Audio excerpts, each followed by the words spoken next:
Welcome to the lecture of Computer Integrated Manufacturing in Automobile Industry. I am Milan Trivedi, Assistant Professor at LG Institute of Engineering and Technology. So in the last lecture, we had started with the chapter number 1, that is Introduction to Computer Integrated Manufacturing. We are continuing with this chapter with a new topic, that is application of computers in the manufacturing. If we divide this thing, application in the manufacturing segment, the role of computers, then it has been divided into two major categories. The first one is a direct application. We are calling it direct application whenever we are using computer either for the monitor purpose or for the control purpose. Control means you may be having certain programs through which you can either operate that machine tool. If you are using that computer for the control purpose, that it is called as a direct application. And if you are having some monitor on which you can observe the manufacturing activity, then also it will be identified as a direct application. Another aspect of application is a indirect application. This has been called only when you are using support system. Whenever you are having support system driven with the help of computer, then it is called as a indirect application. For example, if you are doing process planning or production planning, then it may be identified as a indirect application, because this is not having a direct role whenever you are machining something, whenever you are manufacturing something, but yes, it is required. That's why it is called as a support system or indirect application. Now let us come to the advantages and disadvantages of computer aided manufacturing. First of all, let us discuss about different advantages. The first and the primemost advantage of computer in manufacturing is to generate the tool path. If we are operating the machine with the help of manual labor, then they need to actually give the feed, speed, and operate machine tool manually, right? They need to have the motion of the tool manually. But with the help of this computer aided manufacturing, just we need to program initially, and as per the instruction which is given in the program, the machine tool would be working. So it will be easily helpful in order to generate the tool path. The second advantage is to generate the process plan. In the earlier days, whenever we need to decide the process, that which process need to be executed first, either we need to go for shaper machine, lathe machine, which exact process is required, that is to be done with the help of manual intervention. But nowadays that has been easily possible with the help of algorithms, or a lot of softwares are even available, and that can help to generate the process plan.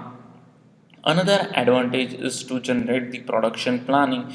Production planning is to decide that which product required to be manufactured first out of 10 different products if company is manufacturing. So that routing of that particular product has been decided during the production planning phase. And nowadays even softwares are available in order to develop that production plan.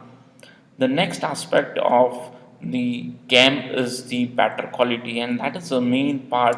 Once you are having altogether approach of this computer in manufacturing, a better quality can be achieved, because if human role is there in between, then obviously there is a chances of some error, right? And the last advantage is the integration of all the different manufacturing activities. See, for example, if in a company we are having number of different departments: design department, production department, process planning department, procurement department. So what activities is happening out in a different department can be observed in all the departments, right? So better integration has been achieved with the help of this computer aided manufacturing concept.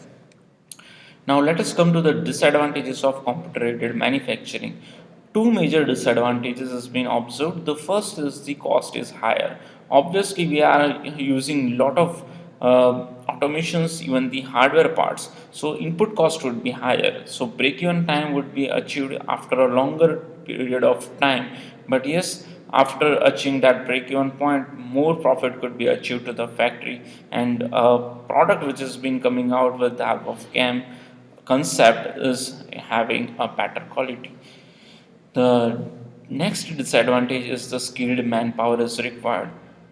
One advantage of CAM is having that limited manpower is required, but yes, the limited manpower must be having a better skill set. In order to operate the machine tool with the help of a labor, it has been easy because they can be taught very easily and based on the experience they are actually operating a particular machine.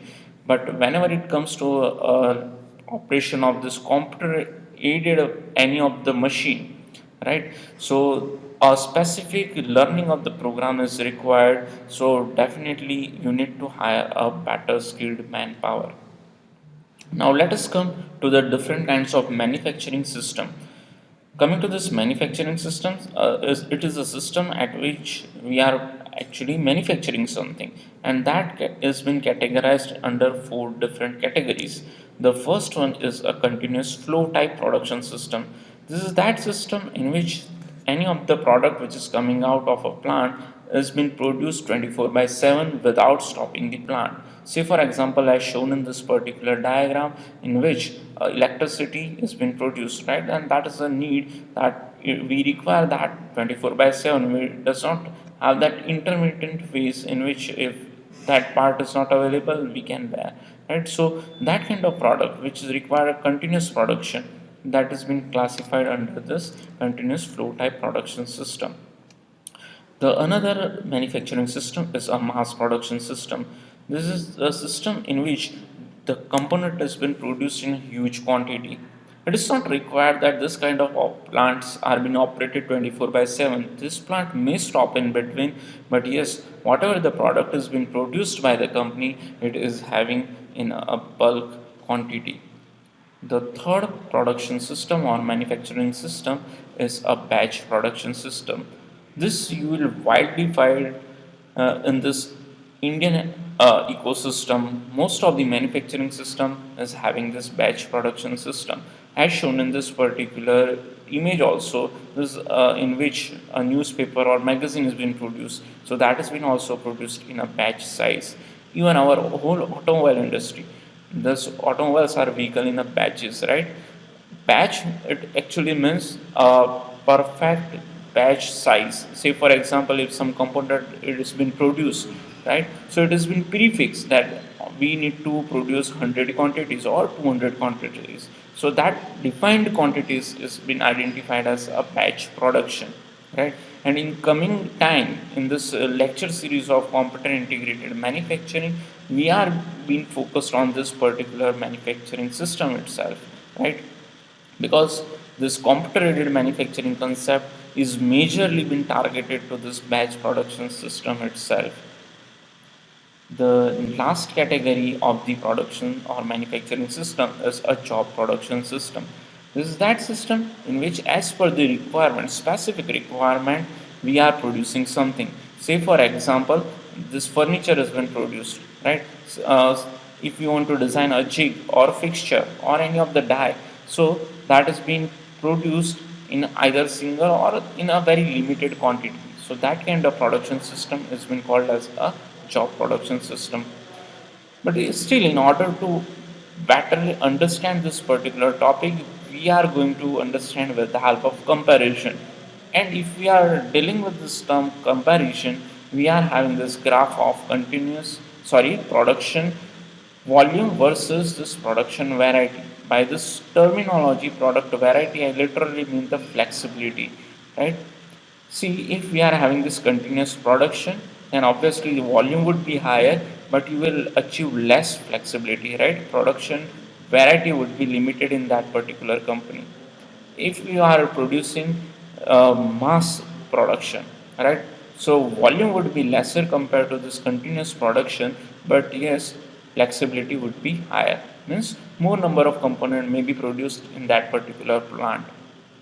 And if a company is involved in a batch production, then volume would be less compared to about two, but yes, better flexibility or the production variety may be achieved. As I had taken the example of our automobile, right? So even automobile is coming with some one of the car variants. Say any of the car, if you take that car itself is having 4 to 5 different variant nowadays, right? So more flexibility is easily achieved in the batch type of production, right? And the last category, that has been job based production. This job-based production means it is either single quantity. So obviously the volume of production is very less, but better flexibility as per the need of the customer. Can design any of the products. So better flexibility can be achieved in the job production. Here you may find that these four different diagrams are being overlapping. Just in order to explain that, I will come to this particular batch production plant. See, this batch production is overlapping with mass production as well as job-based production. So what does that it is indicating? For example, if batch is in very large quantity, then we may take it as a mass production also. Say for example, one batch of some product is being required to be manufactured, but that is having a volume of 1 lakh units. So that may be treated as a mass production also. In the same way, if some of the batch is required to be produced in very limited quantity, say for example just in a 10 quantity, so it may be treated as even job based production also. So that's all about the comparison part and our today's lecture. Thanks for watching.